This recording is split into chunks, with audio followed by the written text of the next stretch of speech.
Magandang araw kaibigan! Tuloy po kayo sa Felicidad's Channel. Sa mga kwento ng buhay at pag-ibig na hinalukay sa natatagong baul ni Felicidad. Pero bago po tayo magpatuloy, huwag niyo pong kalilimutan na i-like ang video, i-subscribe ang channel, at i-click ang notification bell para lagi kayong updated sa mga parating pa na upload.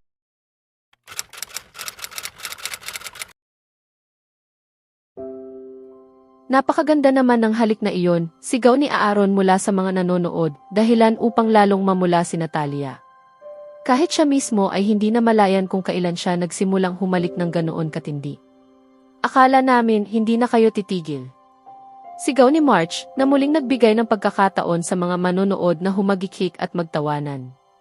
Hindi man lamang mukhang may balak ang magkapatid na tumigil sa pang-aasar, ngunit kailangan na nilang ituloy ang mahalagang seremonya. Kaya kapwa na lamang nila piniling manahimik. Tara na, mga kasama. Para na tayo sa hapunan.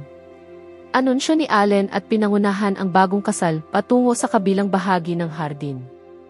Ang kabilang bahagi ng hardin ay pinalamutya na tila isang palasyo ng prinsesa. Napaliligiran ng mga ilaw at mga bulaklak. Isa na naman itong pangarap na naging realidad. Hindi alam ni Natalia kung paano niya pasasalamatan si Ashton sa lahat ng napakagagandang regalong ibinigay nito sa kanya sa araw ng kanilang kasal. Hindi na niya maisip kung paano paggaganda ang araw na ito. Umupo sila sa kani-kanilang mga pwesto at nagsimula ang mga talumpati. Bawat isa ay mayroong gustong sabihin para kay Ashton. Ngunit sa huli, si Natalia ang nagsabi ng mga salitang nagpaluha sa lahat ng gabing iyon.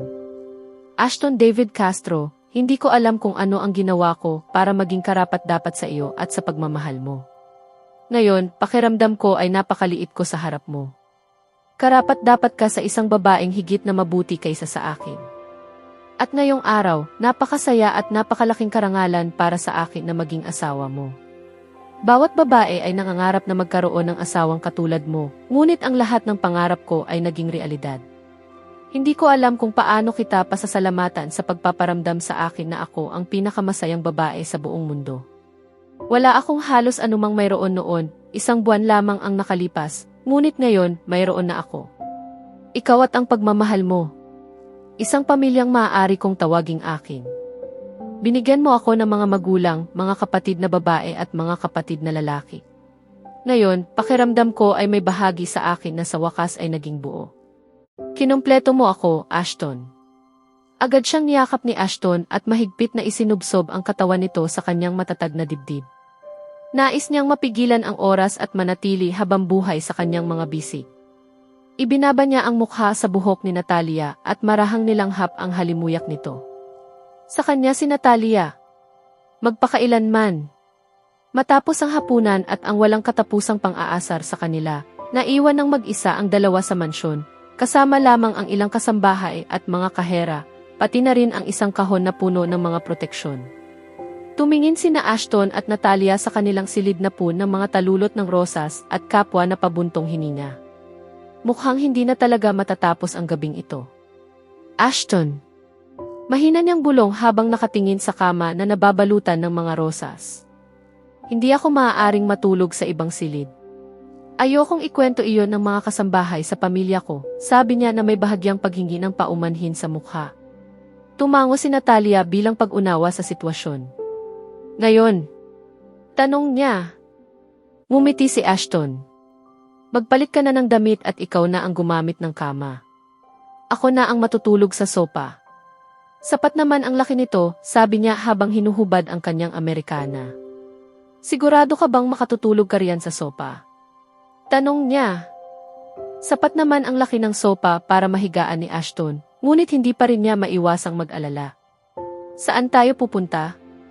Tanong niya nang mapansin ang mga kasambahay na nag-iimpake ng kanilang mga bagahe.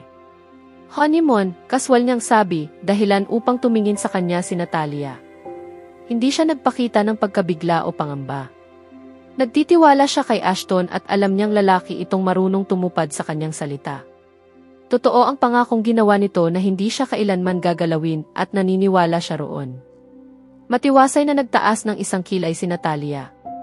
Talaga? Bakit parang hindi man lang kita nakikitang nagugulat? Tanong niya habang pilit na nabubuo ang isang ngiti sa kanyang mga labi. Isinuot niya ang kanyang relo at iniabot kay Natalia ang kanyang pitaka. Sa mga nalaman ko tungkol sa iyo nitong mga nakaraang araw. Hindi ka naman manyakis at isa kang lalaking tumutupad sa salita mo. Kaya, ano iyon? Tanong niya habang isinabit ang kanyang braso sa braso ni Ashton at sabay silang naglakad palabas ng mansyon. Pupunta tayo sa New Zealand, sabi niya habang papasok sa elevator. Pinindot niya ang pindutang may letrang ground floor at saka humarap kay Natalia. Biglang nagbago ang mukha ni Natalia. Para bang sunod-sunod na bumalik sa kanyang isipan ang mga alaala na matagal nang nawala. Ang tanging malinaw niyang naaalala ay ang masasayang panahong ginugol niya kasama si Nicholas sa New Zealand. Bakit? Mahinang tanong niya habang pilit na pinipigilan ang kanyang mga luha. Sa ibaba, maaaring naghihintay na ang mga mamamahayag upang kunan sila para sa mga balitang ilalabas kinabukasan tungkol sa kanilang kasal. Hindi rin sila hahayaang makapasok ng payapa sa sasakyan ng mga paparazzi. Kailangan niyang magpakita ng matapang na mukha at isang ngiti. Hindi niya maaaring sirain ang imahe at reputasyon ni Ashton. Magkahawak kamay silang lumabas ng elevator. Kinabukasan na matapos ang kanilang kasal at naghihintay na ang mga paparazzi upang makunan ng mga larawan ang bagong kasal. Sila ang pinakamainit na paksa sa Maynila. Kagabi, nagbahagi sina Aaron at Austin ng ilang larawan at maikling sulyap mula sa napakagarang kasal sa kanilang mga pahina sa Facebook at Instagram. Kahit ilang sulyap lamang sa napakagandang seremonya ay sapat na upang hangaan ng buong mundo si Ashton at ang bagong bahagi ng kanyang buhay. Si Natalia. Ligtas silang inihatid ng mga tauhan ng seguridad papasok sa sasakyan. Sunod-sunod ang mga tanong ng mga mamamahayag. May ilan na humihiling na magpakuha sila ng larawan habang ang iba naman ay nagtutulakan upang makalapit. Ngunit mahigpit ang seguridad ni Ashton at tiniyak niyang ligtas na makapapasok silang dalawa sa kanyang marangyang sasakyan. Sabihin mo sa akin. Muli niyang tanong. Hindi niya nais na muling pumunta sa isang bansang naging saksi sa pagkamatay ng kanyang minamahal at sa pagtatapos ng kanilang kwento ng pag-ibig. Natalia, kailangan nating magpunta sa isang pulot gata tulad ng ginagawa ng ibang mga mag-asawa. Bukod doon, may ilang negosyo rin akong kailangang asikasuhin. Habang nagtatrabaho ako, maaari kang mamasyal sa lungsod at mamili, paliwanag niya. Paano kung makuha ako ni Veronica? Naipakita na sa buong mundo na asawa kita. Walang sinuman ang maaaring humawak sa iyo. Isang galos lamang sa iyo at mamamatay ang taong mananakit sa iyo. Napakatindi naman noon. Alam ko, mahal ko. Ang New Zealand ay isa sa mga kahangahangang lugar sa mundo, punang napakaraming bagay na maaaring tuklasin at puntahan. Ngunit sa halip na mamasyal, nagpasya si Natalia na manatili na lamang sa kanilang silid sa hotel at magpakasaya sa isang tasa ng sorbetes na may mga piraso ng tsokolate. Isa-isa niyang pinalipat ang mga channel sa telebisyon, ngunit wala siyang makitang kahit anong kawili-wiling panoorin. Napabuntong hininga siya, pinatay ang telebisyon at humiga habang inilapag ang sorbetes sa sahig. Nakababagot ang buhay. Abala si Ashton mula pa nang makarating sila sa New Zealand kagabi. Halos hindi niya ito nakita. Pagkarating nila sa hotel, naligo lamang ito at agad na lumabas na para bang may bombang kailangan nitong i-defuse. Nang gabing iyon, hindi na niya ito nakita. Kinaumagahan naman, hinalikan siya ni Ashton sa noo at umalis bago pa man siya tuluyang magising. Hindi man lamang siya nagkaroon ng pagkakataong makausap ito o magtanong ng kahit ano. Ilang beses na ring tumawag si Cedric at nagtanong kung may kailangan siya. Nag-ayos pa ito ng isang gabay na maaaring samahan siyang mamasyal sa buong lungsod, ngunit ayaw niya. Ang pagtuklas sa isang bagong lungsod ay isa sa kanyang mga pangarap, ngunit hindi niya gustong gawin iyon ng mag-isa. Gusto niyang may kasama siya. At abala si Ashton. Malaki na ang oras na kinain ng kanilang kasal sa schedule nito, kaya nakonsensya rin si Natalia na abalahin pa si Ashton. Ayaw niyang maging dagdag na problema sa mga ginagawa nito. Kahit ang pagtingin sa kanyang telepono ay nakababagot na rin. Nakabalik na si Grace sa sarili nitong mundo. Abala naman si Alison sa kanyang palabas sa moda. Hindi biro ang maging isang modelo. Bumalik na rin si March sa kanyang trabaho bilang personal na katulong, namumuhay bilang isang ordinaryong babae at hindi bilang anak ni pastor. Abala sina Austin at Allen sa kanilang mga negosyo, habang lumipad naman pabalik sa Australia si Aaron upang asikasuhin ang kanyang hotel. Mag-isa siya kasama ang isang taong alipin ng trabaho. Napabuntong hininga si Natalia. Naligo siya at nagsuot ng malinis na panloob. Hinubad niya ang kanyang puting kamiseta at berdeng paldang may mga bulaklak at mataas ang baywang. Hinayaan niyang bumagsak ng malaya ang kanyang blonding buhok, saka naglagay ng kaunting pampaganda at nagsuot ng salaming may malinaw na lente. Mukha siyang masaya, kaakit-akit at napakabata. Kinuha niya ang kanyang bag na Zara at inilagay sa loob nito ang kanyang telepono, pera, mga pantakip sa tainga, mga card ng pagkakakilanlan at ilan pang mahalagang gamit. Lumabas siya ng silid at isinara ang pinto. Ngunit nang siya ay lumingon, dalawang lalaking nakasuot ng itim ang agad niyang nakita. May mga baril ang mga ito. Sino kayo? Sigaw niya sa takot. Bago pa man makapagsalita ang dalawang lalaki, mabilis niyang binuksan muli ang pinto, pumasok sa silid, at isinara iyon ng malakas sa harap nila.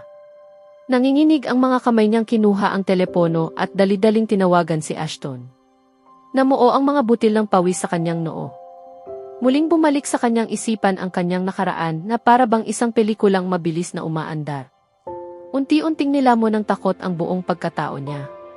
Unang ring pa lamang ay sinagot na ni Ashton ang tawag. Ang tanging narinig niya ay ang mabigat at mabilis na paghinga ni Natalia. Nag-alala siya at agad na nataranta. Mahal, ayos ka lang ba? Tanong niya, umaasang positibo ang magiging sagot nito. Ashton. Dalawang lalaki. Nasa labas ng silid natin. May mga baril, sabi niya habang humihingal at nautal. Mga tauhan ko sila, sagot ni Ashton, pilit na pinapakalma ang sarili. Ano, sigaw niya. Ang takot na kanina lamang ay bumabalot sa kanya ay napalitan ng matinding inis. Hindi mo man lang ba naisip na sabihin sa akin?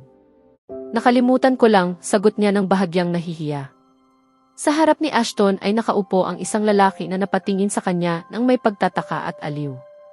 Si Ashton David Castro ay naging malambot sa isang tao. At humihingi pa ito ng tawad. Pasensya na. Bahala ka nga. Akala ko. Hindi na niya natapos ang sasabihin nang putulin siya ni Ashton. Natalia, hindi ko hahayaang may mangyaring masama sa iyo. Para iyan sa kaligtasan mo, mahal, sabi niya sa malambing na tinig. Ang lalaking nakaupo sa harap niya ay halos atakihin sa gulat. Sa isang sandali, inakala niyang nananaginip lamang siya o nagdedeliryo. Si Ashton David Castro. Ang lalaking kilala niyang malamig at mahigpit. Ay nagsasalita ng ganoon kalambing. Ibinaba ni Natalia ang tawag at saka muling binuksan ang pinto. Tumingin siya sa dalawang gwardiya na para bang siya ang kanilang amo. Sino ang nagtalaga sa inyo rito? Tanong niya. Si Ginoong Ashton po ang nag-utos na maging mga gwardiya ninyo kami at sundan kayo saan man kayo pumunta, sagot ng isa sa kanila. Tiningnan ni Natalia ang kanilang mga pagkakakilanlan. Nakita niya ang pangalan ng unang lalaki. Trevor. At ang pangalan naman ng isa ay Tyson. Mabilis niyang tinawagan si Cedric upang kumpirmahin ang tungkol sa dalawang gwardiya. Matapos niyang makausap ito, nalaman niyang totoo ang sinabi ng mga lalaki. Tumango si Natalia. Isinara niya ang pinto ng silid at naglakad patungo sa elevator, kasunod ang dalawang gwardiya. Nakarating siya sa isang kapihan sa New Zealand kung saan siya unang nagtrabaho noon. Nakasakay siya ngayon sa isang Lamborghini habang dalawang gwardiya ang nakasunod sa kanya. Malaki rin ang ipinagbago ng kanyang pananamit kumpara noong huli siyang naroon. Dati, hindi niya alam kung anong tatak ng mga damit ang kanyang suot o kung may tatak man ang mga iyon. Ngunit ngayon, mula ulo hanggang paa, kapansin-pansing maayos at mamahalin ang kanyang kasuotan na binubuo ng iba't ibang kilalang tatak. Pumasok siya sa kapihan habang nanatili sa labas ng pinto ang dalawang lalaki. Mula roon ay patuloy nila siyang minamatyagan sa pamamagitan ng salamin. Nakakonekta ang kanilang mga aparatong pangkomunikasyon kay Ashton, kaya bawat ilang minuto ay nakapagbibigay sila rito ng impormasyon tungkol sa kanyang kinaroroonan at ginagawa. Umupo si Natalia sa isa sa mga mesa para sa mga umiinom ng kape. Gumala ang kanyang mga mata sa buong kapihan, kasabay ng isang malungkot na ngiti sa kanyang mga labi. Maikli lamang ang panahong ginugol niya sa kapihang iyon, Ngunit napakarami ng mga alaalang naiwan sa kanya. Paano niya makalilimutan ang lugar na ito? Ang kapihang ito ang nagbigay sa kanya kay Nicholas. Ginang, narito na po ang inyong order, narinig niyang sabi ng isang tao. Inilihis niya ang kanyang mga mata at nakita ang isang pamilyar na mukha. Si Lisa. Nanlaki rin ang mga mata ni Lisa sa pagkabigla. Mula ulo hanggang paa ay pinagmasdan nito si Natalia, na para bang hindi makapaniwala sa nakikita ng kanyang sariling mga mata. Malaki ang ipinagbago niya. Noong huli siyang nakita ni Lisa, mahina at maputla siya. Maging ang kanyang balat ay tila nangingitim pa noon dahil sa pagkakabilad sa araw. Ngunit ngayon, isa na siyang napakaganda at kahangahangang babae. Hoy, Lisa! Masayang bati ni Natalia habang nananatiling tulala ang babae sa kanyang harapan. Akala ko, hindi mo na ako maaalala, sabi ni Lisa nang bahagyang nakabuka ang bibig sa pagkagulat. Bakit naman? Akala ko, magkaibigan tayo, sagot ni Natalia, litong-lito sa pag-ugali nito. Asawa ka na ni Ashton David Castro. Mariing sambit ni Lisa na tila hindi pa rin makapaniwala. Napatawa si Natalia. Hindi naman ganoon, sabi niya, saka umorder ng paborito niyang dark forest na pastry. Mumiti si Lisa nang marinig ang kanyang pinili. Tila pamilyar pa rin sa kanya ang mga dating paborito ni Natalia. Napakalaki ng ipinagbago mo, sabi niya habang nagsisimula ang kanilang munting kwentuhan. Alam ko. Binago ako ni Ashton, sagot ni Natalia. Hindi niya maiwasang isipin ang lalaking nitong mga nakaraang araw, ay unti-unting sumakop ng napakalaking bahagi ng kanyang isipan. Pag-ibig at kung ano-ano na, ha? Panunukso ni Lisa. Hindi na malaya ni Natalia na namula ang kanyang mga pisngi. Mumiti lamang siya at hindi na sumagot. Bumalik si Lisa sa may kahera upang ilagay ang order ni Natalia. Samantala, hindi rin nakapaniwala si Ginoong Fuentes sa kanyang nakita. Ang asawa ng pinakamayamang lalaki sa Maynila ay nakaupo mismo sa kanyang kapihan. At gaya ng dati, nagsimula na namang magbulungan at magkwentuhan ang mga mahilig sa chismis. Walang makapipigil sa mga bibig ng mga mahilig sa balita. Kinuha ni Natalia ang card ng talaan ng pagkain at nagsimulang magbasa. Ngunit bigla siyang natigil nang may maramdaman siyang humalik sa kanyang noo. Agad siyang napatingin sa mga lalaking naroon at wala siyang ibang nakita kundi si Ashton. Sumimangot siya at muling ibinaling ang mukha sa talaan ng pagkain, na para bang wala siyang napansin. May isang taong galit, nakangising sabi ni Ashton habang umuupo sa tabi niya.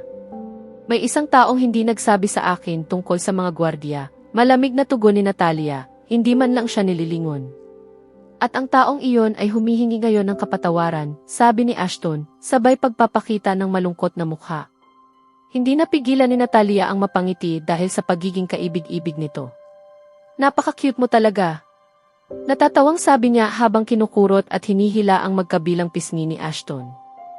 Hoy, wag mong gawing iyan sa harap ng mga tao, saway niya habang inaayos ang kanyang Amerikana. Ngunit lalo lamang tumawa si Natalia at muli pa niyang hinila ang pisngi nito. Sa huli, wala ring nagawa si Ashton kundi tanggapin ang kanyang pagkatalo. Tulad ng dati, si Natalia ang palaging nasusunod. At tila ganoon na lamang iyon palagi. Paumanhin sa pag-abala, ngunit may natitira pa tayong pag-uusapan tungkol sa negosyo, sabi ng lalaking kasama ni Ashton kanina. Umupo ito sa harap ni Natalia, dahilan upang mapatingin siya kay Ashton at maghintay ng paliwanag. Natalia, siya si Xavier Williams. Isang pulis, pagpapakilala ni Ashton sa misteryosong lalaki. Nanatiling blanko ang mukha ni Natalia habang nakatingin kay Xavier. Wala siyang masabi sapagkat hindi niya inaasahang ang lalaking kaharap niya ngayon ay isang pulis. Sa susunod na kabanata, mas mabubunyag ang tunay na dahilan ng pagpunta ni Xavier Williams sa Maynila at kung ano ang kaugnayan niya sa mga lihim ng nakaraan ni Natalia. Kasabay nito, maaaring muling maungkat ang mga alaala tungkol kay Nicholas at malagay sa panganib ang bagong buhay na pilit binubuo ni Natalia at Ashton. Kaya abangan natin,